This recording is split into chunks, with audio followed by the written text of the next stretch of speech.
It's exciting. I'm hoping for something very substantial in the garden shaft. This is where the treasure hunt actually begins. The Oak Island crew just uncovered something no one ever expected. Evidence buried so deep, it rewrites everything we thought we knew about the island. This isn't legend anymore. Someone engineered something massive beneath the ground centuries ago. There are traces of gold where none should exist, strange wooden structures hidden in the darkness, and signs of construction dating back far earlier than anyone imagined. And then, nearly 100 feet down, something finally gave way. What surfaced wasn't mud, water, or debris. It was proof, the kind treasure hunters have chased for over 200 years.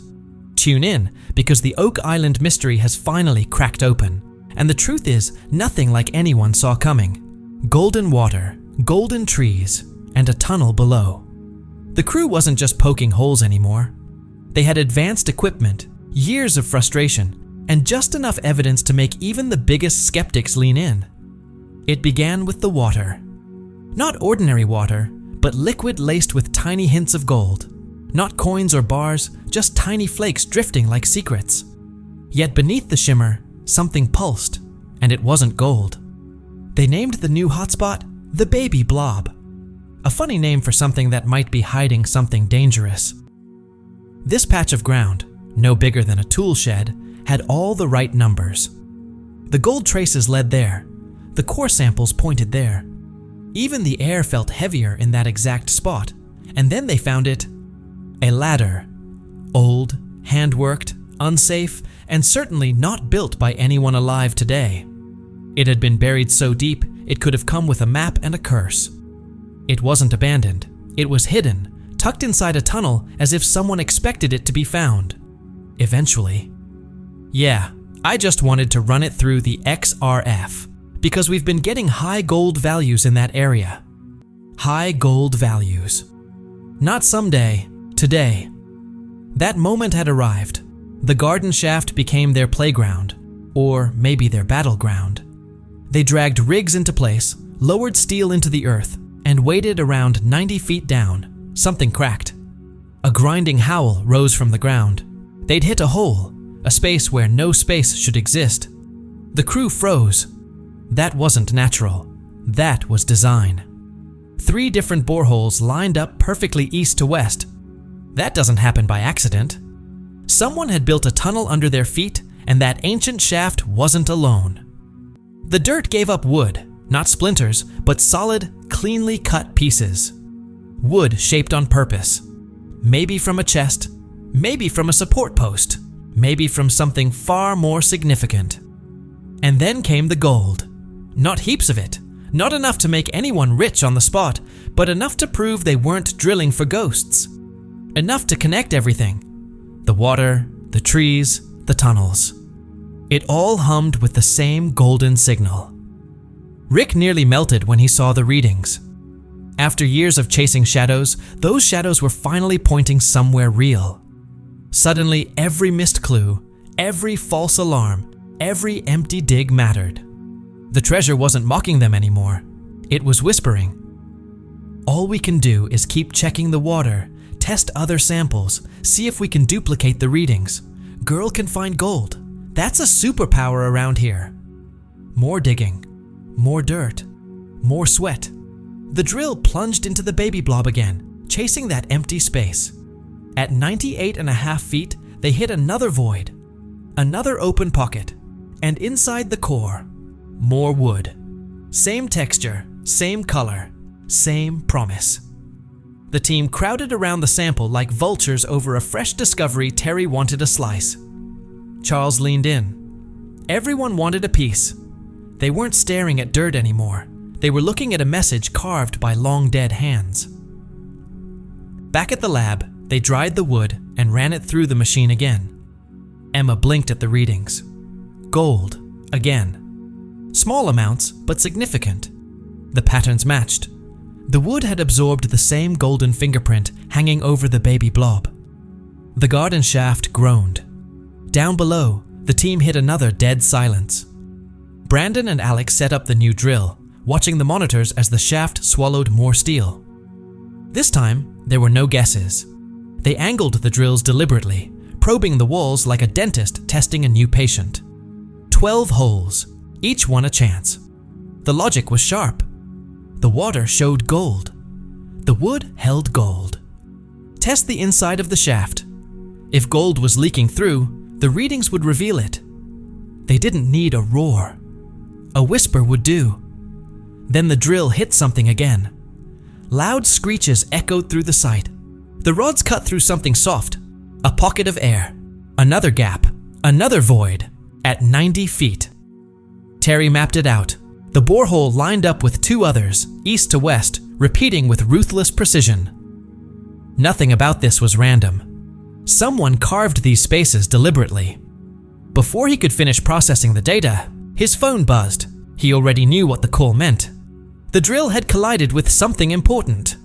As the rods pushed deeper, the open space expanded and the pressure dropped. The lab ran fresh tests. Another spark. More gold. Always gold. This wasn't a treasure chase anymore. It felt like a confession. The island had been hiding something for centuries, and now it was finally revealing its guilt. He called the path they were following the trail. Not a tunnel, not a shaft, a trail.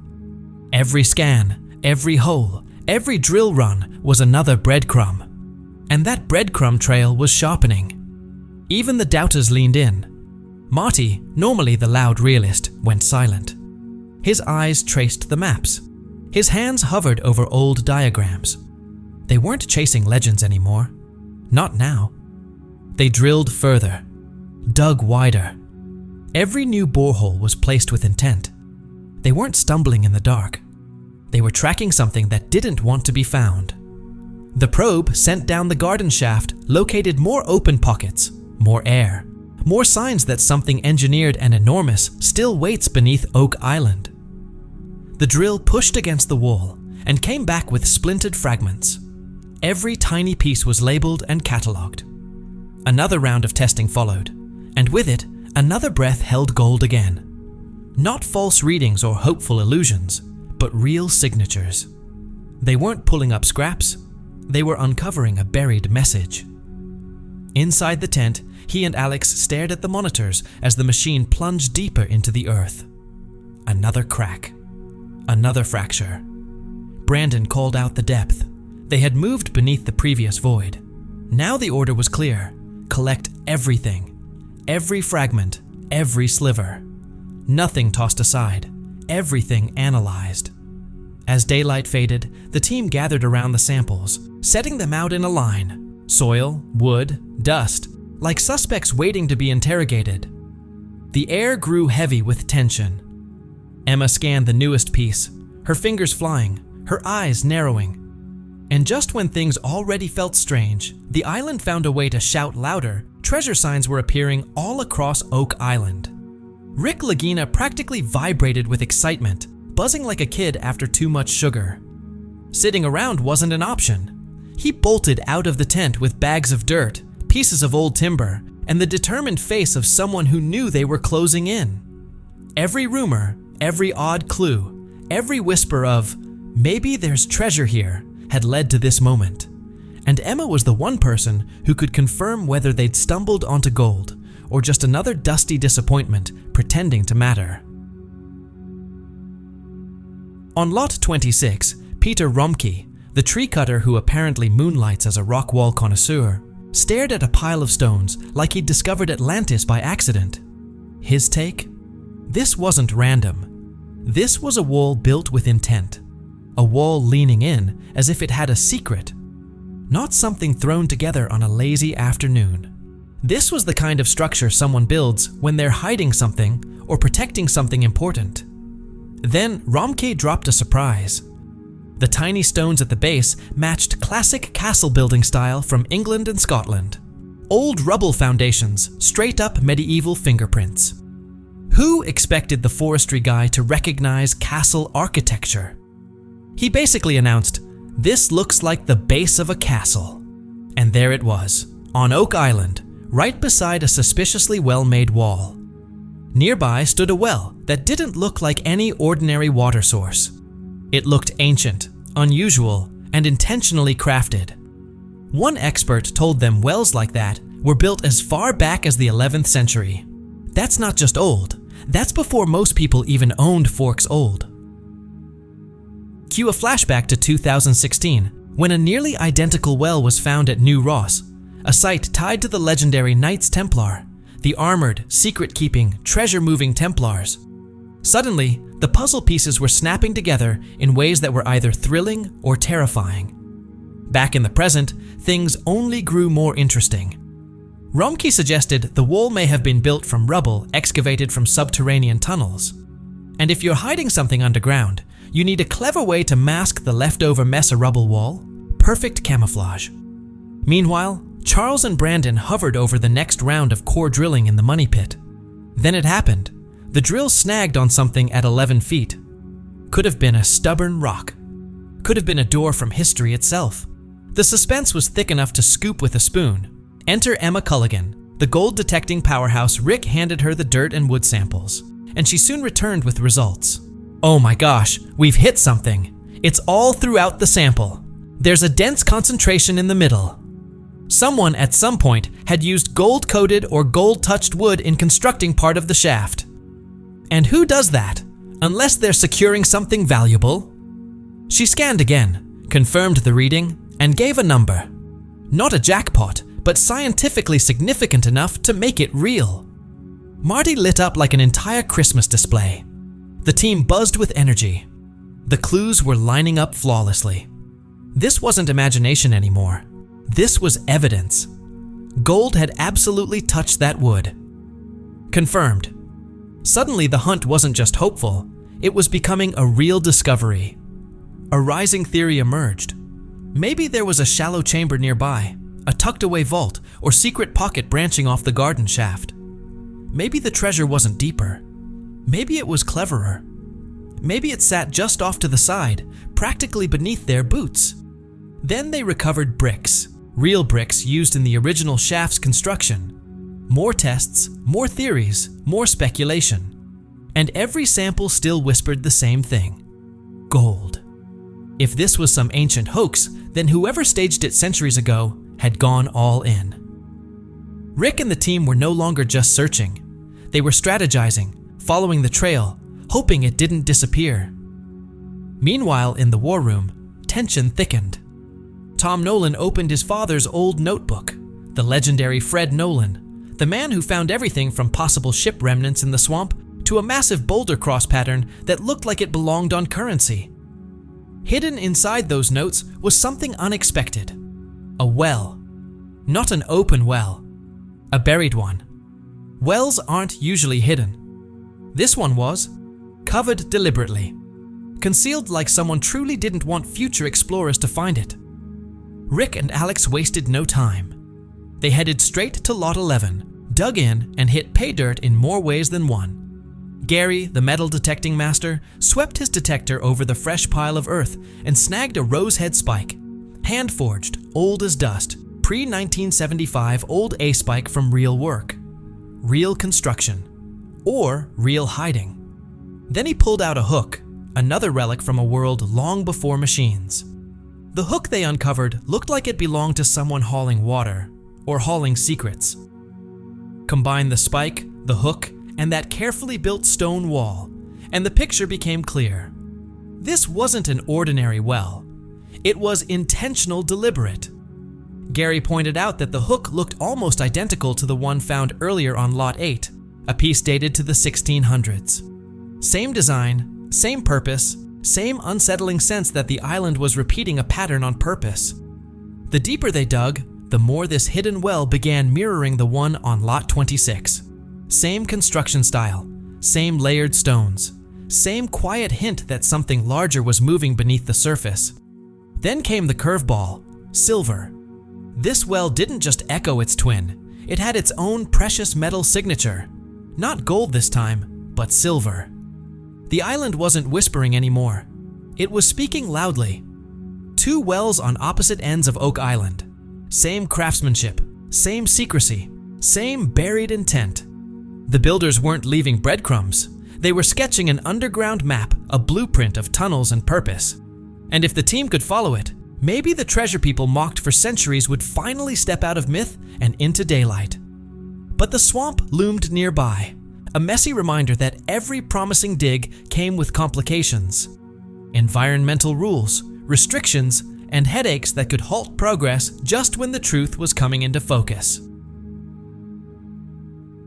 Over at the Interpretive Center, Emma Culligan was doing what she does best.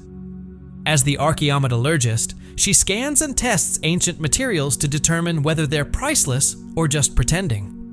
This time she examined wood pulled from 58 feet down in the garden shaft. This wasn't surface debris. This was deep, heavy history. Running the wood through her high-tech equipment, she spotted something. Not rumor, not wishful thinking.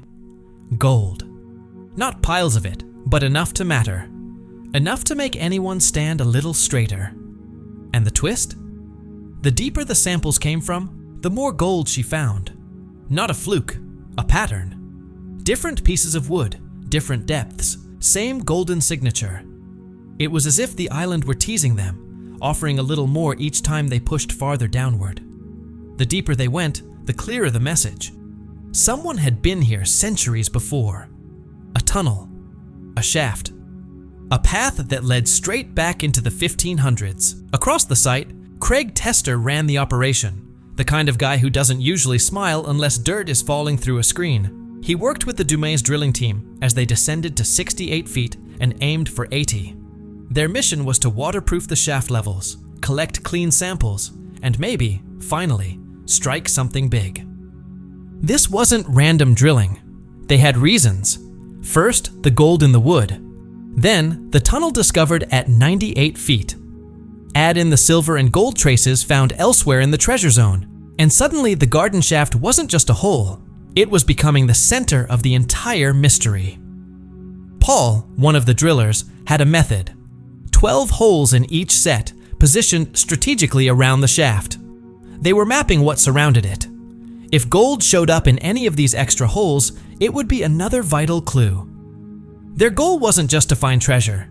It was to prove the entire area operated like a massive engineered system. Once considered an unremarkable stretch of dirt, the place had come alive.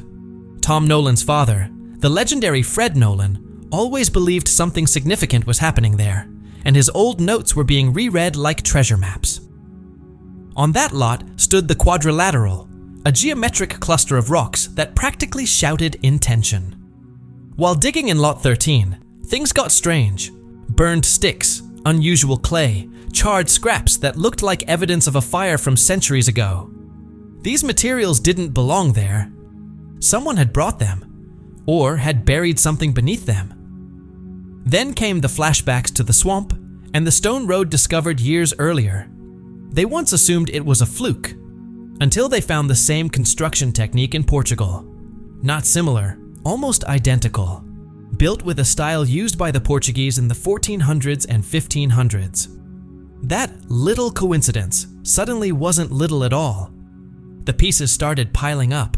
Burned wood, strangely shaped formations, golden traces, stone roads, odd clay, all pointing not just to something underground, but something historical. Rick believed it wasn't just a structure. It was a vault. A hand-built, hidden vault sealed with blue clay to keep out water and buried under boulders like a medieval safe.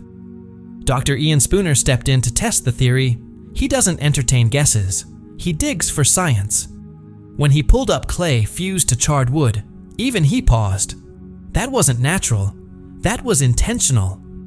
The soil was wrong for the area. Too thick, too rich, too altered. This wasn't simply a spot on the island. It was a site, a scene. A place deliberately manipulated to hide or protect something. If that wasn't evidence, it was motive. And motive meant human hands had been at work. In the war room, they called researchers across Europe, including a specialist from the Azores named Francisco Guerra. His expertise ran deep: Portuguese maritime history, ancient orders, lost voyages, the works. And he dropped a bombshell. The Order of Christ, essentially the rebranded Portuguese Knights Templar, had been active in the Azores and may have hidden valuables during the turmoil of the 1500s. A succession crisis erupted when the king died without an heir. In the chaos, treasure vanished. Francisco believed the stone walls on Oak Island looked distinctly Portuguese, large stones on the outside, smaller ones packed in the center. A construction technique used by those same Templar successors. Rick had just been in Portugal himself. He walked those ancient roads, studied those old walls, and something clicked. If people were losing power, land, and possibly their heads, hiding their wealth across the ocean made perfect sense. Oak Island fit the timeline, the motive, and the craftsmanship. The next day, the team returned to Lot 13 with fresh drills and dirt under their nails. They pulled up more of that blue clay and more charred wood. Something was definitely buried beneath it. And then came the shock. A stone wall. A wall so neatly and strangely built that it didn't just look old.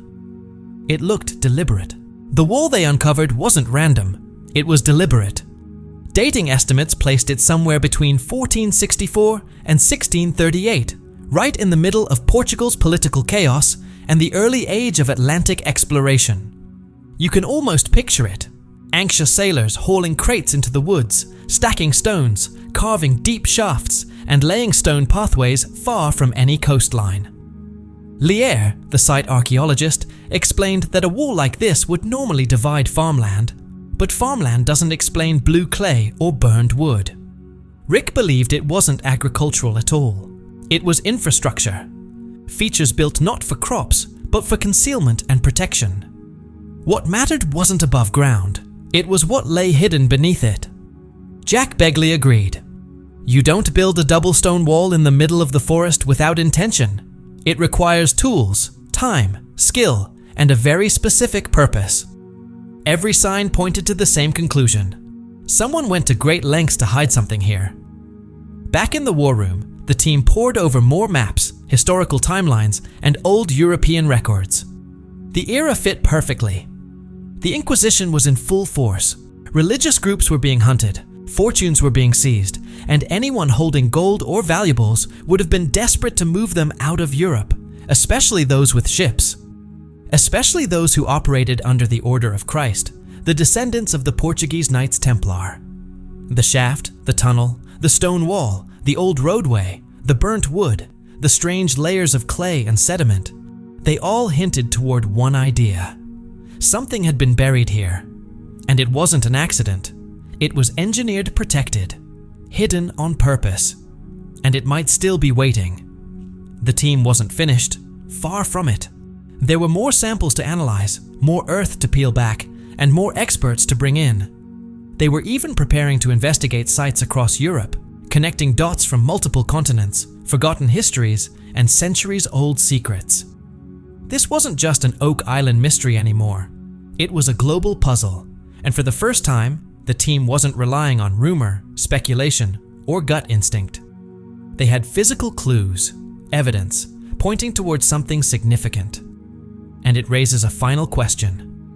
What if all those tunnels, shafts, and traps weren't designed to be opened, but designed to ensure they never could be?